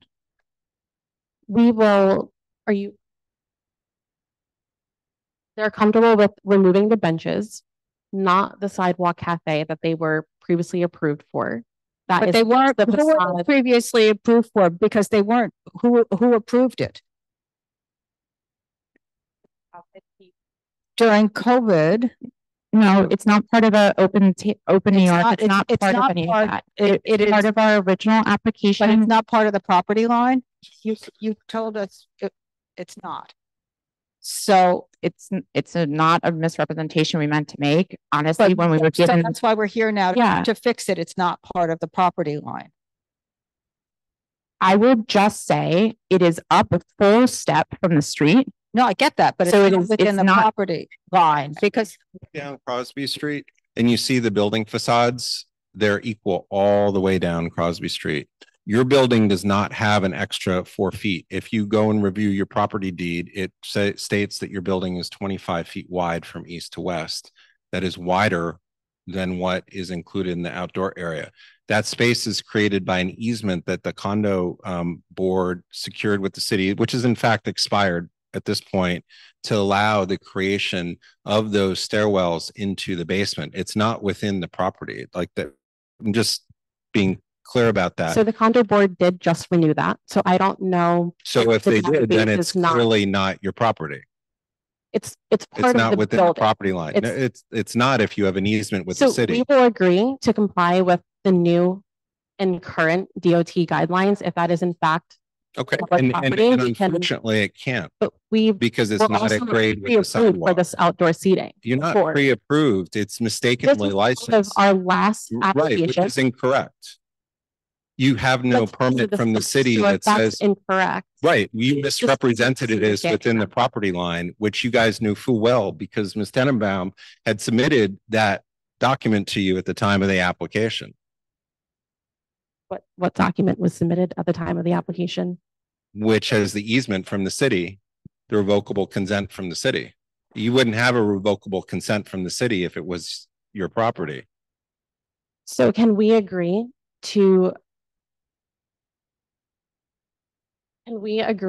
that we will make sure that that's in compliance with all clearance measurements? No, you can't because it's not at grade. Yeah. Serve anybody. I mean, if there's 6.5 feet left with those chairs, and just looking at the photograph you supplied, the chairs go right out to the edge of that raised area. The chairs go raised area though is not even a functioning sidewalk. It's not as care what it is. I don't care. Let's first of all, there's nothing that says that this is part of the building. Everything says that it's not part of the building. But just remove that from the argument. I'm not removing it really, but I'm just saying for argument's sake, let's just remove that. And you have that little raised area. If you wanted to apply for the outdoor dining, which they won't because you're not at grade and you need to be at grade. The other thing you need to do is to be able to serve people and leave the 8-foot clearance. There's no way to do that on this sidewalk. Your chairs go right up to that area. There's no way to serve anybody without using the sidewalk to do so. So irregardless of any of this does not work. I'm just, you can choose to do what you want to do, but I'm just telling you, it's one, it's not part of the property line. It's not within your property line. Otherwise you wouldn't need the easement. And number two, you don't have the space for it. Number three, it's not compliant with being at grade. So for all of those reasons, I would suggest you remove it. Got it. Come back next month. I mean, which is what I think that you need to really relook at this and address some of the concerns and, you know, from Laura and revisit this and look at the documents, because I think it's pretty clear it's not within the property line, and you need to look at that and see if there is any way that it could be part of the dining out NYC program, which I don't think it can be because it's not at grade. That's one of the requirements, that it's at grade with the sidewalk. And then secondly, you also need the requirements from the edge of the tree pits, which clearly there's not the required clearances from the tree pits. And so there's a number of outstanding issues here. And I'm not sure that that's, I mean, this will end up most likely, one would think that the ALJ is going to see that and leave it for determination by the members of the authority, which will add even more time to this. I don't think that taking the time to investigate this and come up with a plan and is the worst thing. I mean, we're not saying no to the application necessarily, but there's a glaring flaw in the application. I understand. So.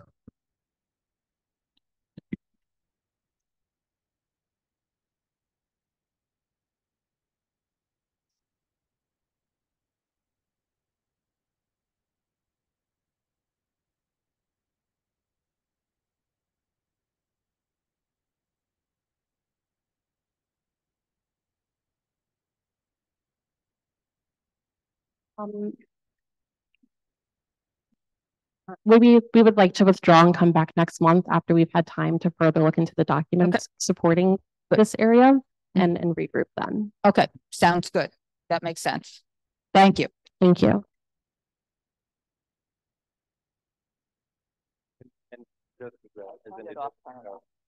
Just as an additional note, this is also a regional corridor, which I think is the larger distance is required.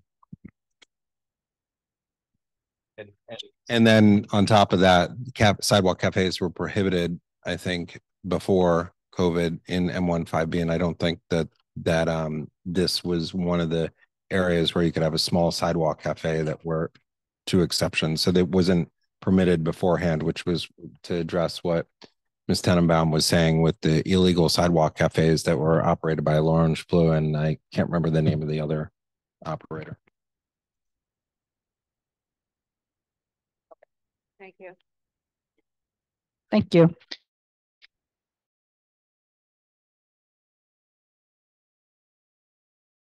Offbeat LLC is co-licensee 57 Great Jones. This is a Tavern wine.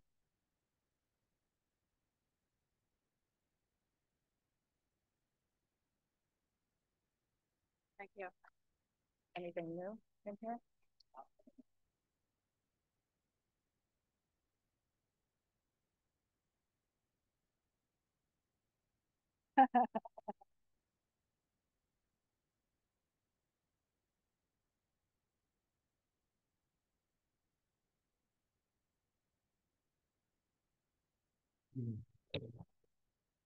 I think it just needs to be turned on if you prefer to do the ones. There we go. Good evening, Joseph Levy here on behalf of Atelier Jolie Lifestyle Inc. and Eat Offbeat LLC. Before I get into the nuts and bolts of the application, the two people with me, I'd like them to each introduce themselves and let you know what their role is. For those of you who don't know this particular store, it's a retail store with a cafe inside. So we have with us someone from the store who can speak about the concept of the store and someone who runs the cafe to speak about the concept of the cafe. Hello. Okay. Hi, I am the president and COO of Atelier Jolie. We are a B Corp certified company. So we are designated to having high standards in social impact, accountability, transparency. We are a community hub, an artist community hub. And your name? Helen Aboa. Thank you. Thank you. We are a boutique on the first floor that holds, that retails upcycle garments that are from all around the world by designers from around the world. We have an atelier upstairs, which is this custom making by appointments. And we have the cafe downstairs. And then we also we are a community for artists and a hub. So we have a lot of classes that we hold for the community. It's very important for us to ensure that access to not just products, but education is very accessible. So we have professors from Parsons, SVA, others, including Eat Offbeat, who offer classes to the community at a very fraction of the price. Again, to center creativity and everything that we do, and access to our community with those things. Good evening. My name is Wissam Kahi, Kahi. I'm the co-owner of Eat Offbeat. that was co-founded by myself and my sister 9 years ago, actually now. Eat Off Beat is a company that hires talented chefs who happen to be refugees by status, and we offer food from a variety of countries.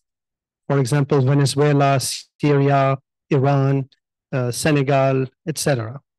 And we are very proud so we do mostly catering, but we're very proud to operate the cafe that is in the premises at Atelier Jolie. We organize cooking classes there, and we offer a variety of drinks and of desserts and light lunches. So the application before you is for a tavern wine license. While this is not a tavern per se, there is no cafe class of license, as you well know. So this is not a full restaurant, it's a cafe. About 15 seats, 5 tables, a small bar with 4 seats.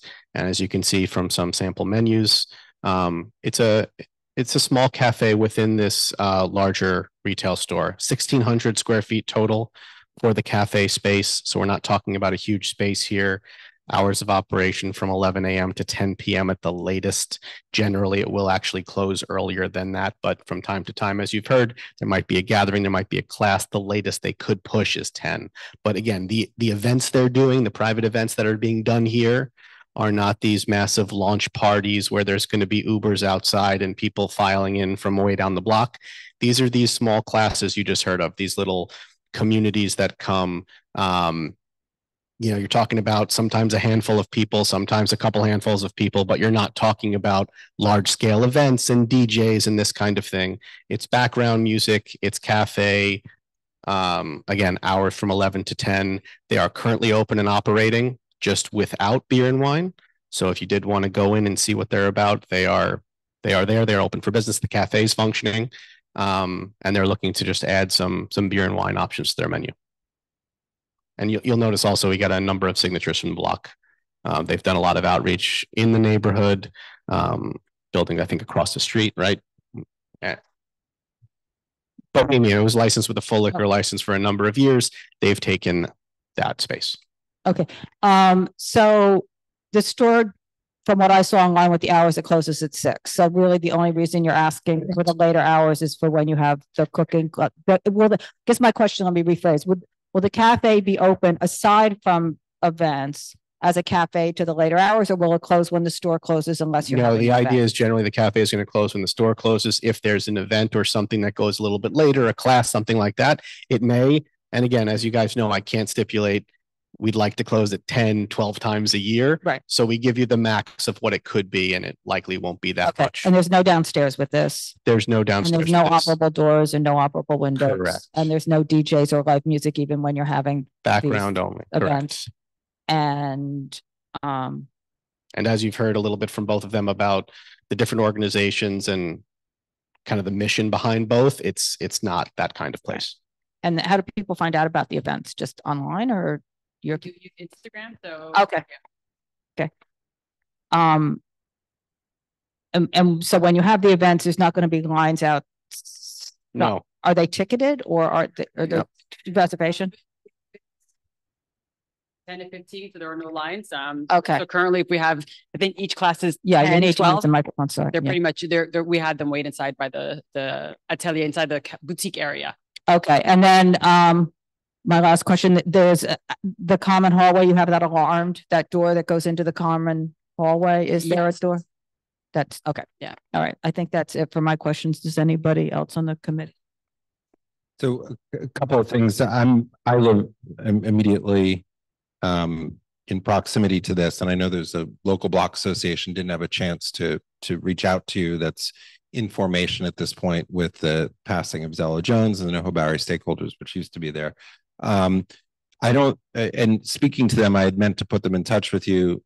My email to you remained unsent the end of last week. Unfortunately, there weren't any concerns which what was presented, but there were concerns about events, and particularly because of your block in the proximity of the fire department and what happens when cars stop there, which is the fire engines blow their air horns until the cars move, and that is a huge issue, which from that goes on from time to time, right? I mean, if you're there, you may or may not have seen that. So that was the one thing, is just not having things where people are coming and stopping even remotely in front, because the block is burdened to some extent with some other licensed premises and deliveries and whatever it may be. So that was one of the concerns. The second is that the TCO is expired. It's been expired since 2016.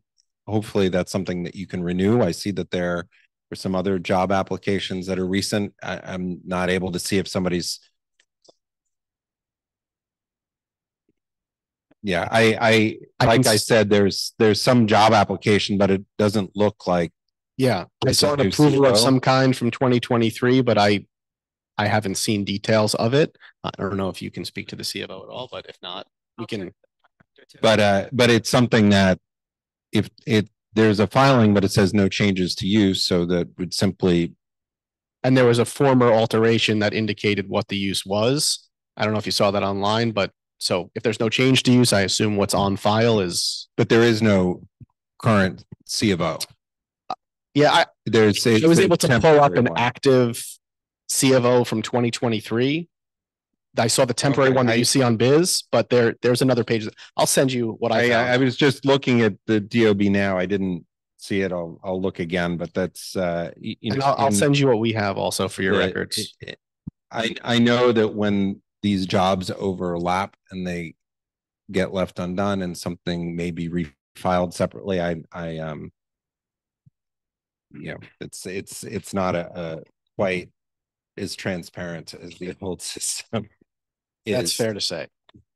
About the traffic in front of the street, which we haven't had any issue with. I think the neighbors will say that as well, due to our founder, and we're very sensitive to the block, and we're also very sensitive to security. And because of our we have our own deliveries. We like to have them, or even our own guests. We ask them to stop on the on Lafayette, or not Lafayette. Because we don't want that that issue, and because people always assume if there are cars out there, somebody's there, and we don't want that impression. So we're very sensitive to that in general. And just to address one item, sorry, Dr. Smith. In the application, you'll see that we indicated there is security, and it may seem silly to have security at a place like this, but the security is there for the high-end artwork that's inside and some of the folks who go there. So again, they're not big bouncer type of security people. They're in plain clothes, but they are there to monitor the front of the space and to secure it. I just wanted to make that point. Okay.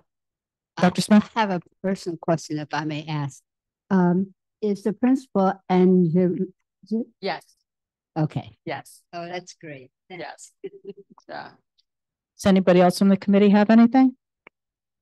So just based on who the principal is, we can imagine it's not going to be a very rowdy place. Like the idea is to respect the block, and also respect the heritage of the space. It's been something we've been sensitive about. It's a landmark building. We want to respect its history. And also we care very much about our neighbors. Our neighbors will say we have a really great relationship with all of them. So yeah, okay. In no way will this, if anything, is just to add to what we're doing. We often get, requests for a drink or something, and we just can't right now. We follow the rules. So, okay. And what I'll do is I'll email you. Most of the people who live on the block have been in, but just more formally, the official contact list, which includes all of the buildings on Great Jones, the residential buildings, so that if you do have anything, it's. Yeah, and you'll see in the packet all the people that we did send the email to, but we'll. Yeah, they're not. One person has signed it who's part of that group, but the other. Yeah, we're happy to close that loop. And also a business owner who says a resident is on there. Who hasn't opened his business across the street. They're already concerned. We're happy to close the loop on that.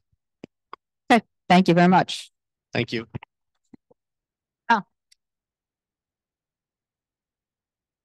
Okay, the next application is 181 Mott Cafe LLC at 181 Mott Street. This is a tavern wine license at previously unlicensed location.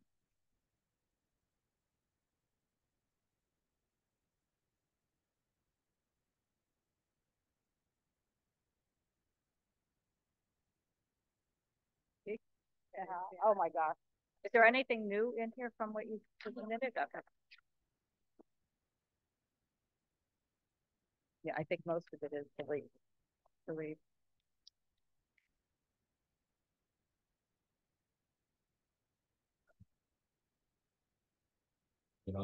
No, you might have to push the button. There should be like a little blue. Hello, my name is Flynn Gary. This is Paris, me and my sister. We're principals for 181 Mont Cafe LLC. We're seeking to open a all-day cafe, the small kind of marketplace in the front, with a wine and beer license. As per everyone else, it seems tavern license, but it's a cafe because there is no distinction for that. We're looking for the space. It's going to be only 30 seats towards the back. The majority of our business is going to be daytime.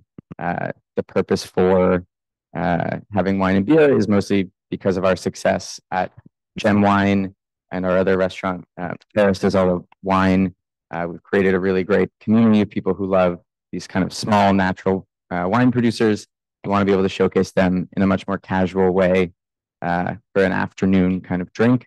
But we're seeking to close at 10 p.m. all nights. Okay. Let's see. There's no outside. There's no outside. There's no basement. No basement. Background music. Just background. And then, okay, I had one question about the diagram. There's some, I see where your seating area is, and then there's an area behind that. So that is the backyard that we don't have access to. Okay, so that's going to be alarmed or just close the Correct, emergency yeah. exit. Okay.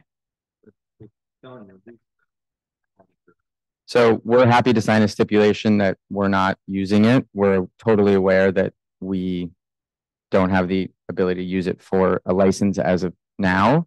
Our landlord lives in the building. I also live in the building. In the case that we want to go and add it, we will file a separate application for that. Okay. Let's see. The other thing. All right. So those will be locked. Private parties. Any idea how many a year? I would say around 1 a month.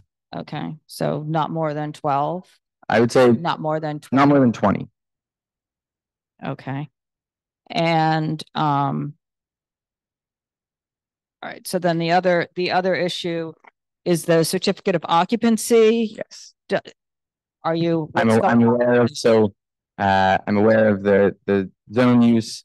We actually this week are in the process of filing an Alt 1 application. Our architects are very confident that we'll completely be able to reach all of the requirements for this.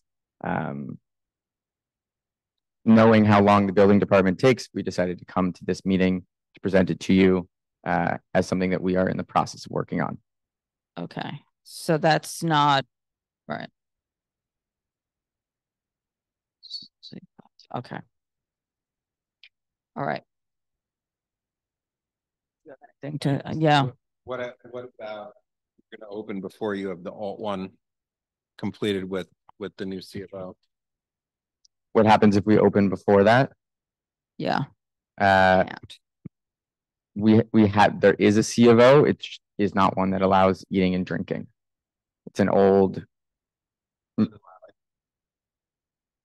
It allows very specific, yes, mechanical uses.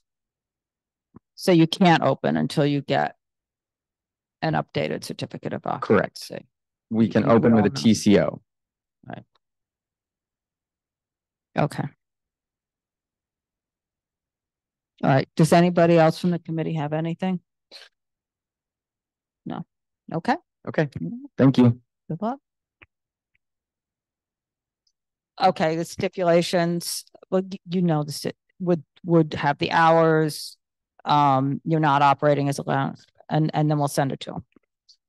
And it will say, yeah, okay. And it'll say that you'll get those permits in place before opening. Okay. Before opening with a license, correct? Because if we were to open as a daytime thing without any license. You can't. You can have this dry goods Yeah, store. yeah, okay, Yeah, okay. yeah, not the eating and drinking. Yeah, exactly. Yeah. Great. Yeah. Thank Okay, good night. Okay, and then I think that does it for our applications. There was just one other thing that was listed on the agenda that I actually took care of as new business at exec, which was 299 Hospitality at 375 Hudson Street. We heard that back, I believe it was in April, for an on-premise license, and it's the same thing. They just filed for a restaurant wine so that they can get the temporary. They re-signed the stipulations with the restaurant wine checkbox. We had recommended approval, and the community board recommended approval, so no issue, but I just wanted you all to know why it was on this month's agenda. And that's it. Take a short break and we'll do business and new business. Okay.